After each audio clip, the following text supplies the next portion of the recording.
আসসালামু আলাইকুম। সন্ধানে বাংলাদেশ সংবাদ নিউজ পেজ থেকে খবর পড়ছি আমি মোহাম্মদ তাসনিম আহমেদ আমিন। চাঁপাইনবাবগঞ্জ মাদকের বিরুদ্ধে মানববন্ধন অনুষ্ঠিত।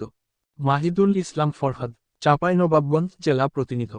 চাঁপাইনবাবগঞ্জ পৌর এলাকার চান্দলায় জোরবাগান বস্তি এলাকায় মাদকের ভয়াবহ ছবল, মাদক বিক্রি, সেবনকারীদের বিরুদ্ধে মানববন্ধন করেছে চান্দলায় জোরবাগান এলাকার যুব সমাজ।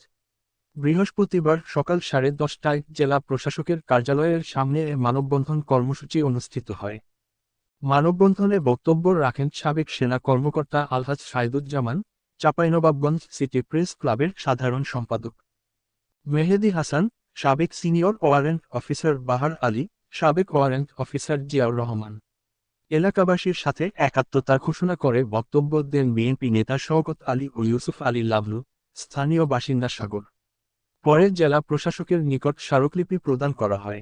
মানববন্ধনে বক্তারা জানান, মাদকের করালগ্রাসে ক্ষত বিক্ষত বাংলাদেশের ভবিষ্যৎ প্রজন্ম। এখনই যদি রুখে না দাঁড়ানো যায় তাহলে অন্ধকারে নিমজ্জিত হবে দেশের ভবিষ্যৎ প্রজন্ম। দেশে প্রায় অর্ধেক জনগোষ্ঠী শিশু, কিশোর ও তরুণ। এরাই আগামী দিনের জাতির কর্ণধার। মাদক নামক এক ভয়াল আগ্রাসী নেশা ধীরে ধীরে খেয়ে ফেলছে আমাদের প্রজন্মকে।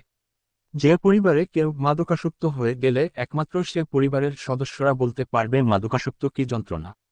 তাই আমরা অবিলম্বে চান্দলায় জোরবাগান এলাকায় মাদক বিক্রি ও সেবনকারীদের বিরুদ্ধে প্রশাসনকে তাদের গ্রেফতার করে দৃষ্টান্তমূলক শাস্তি দিতে হবে, অন্যথায় এলাকাবাসীর সর্বোচ্চ প্রতিরোধ গড়ে তুলবে।